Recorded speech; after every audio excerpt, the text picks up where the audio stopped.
பயணம் சொல்லாதெல்லாம் மகளிர் உரிமை தொகை, மாணவர்களுடைய உணவு காலை உணவு இதெல்லாம் நம்முடைய தலைவர் கொண்டு வந்த திட்டம்.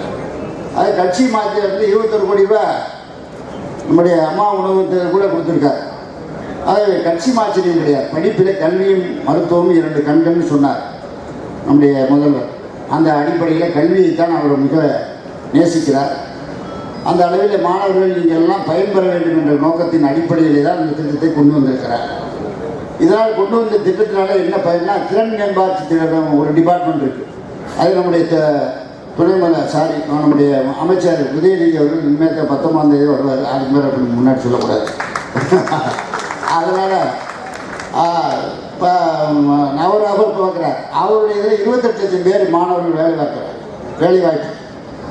ஆக இந்தியாவில் தொழில்துறையில் தமிழ்நாடு முன்னணி மாநிலமாக இருக்கிறது. நம்முடைய முதலமைச்சர் 27ஆம் தேதி போகிறார்.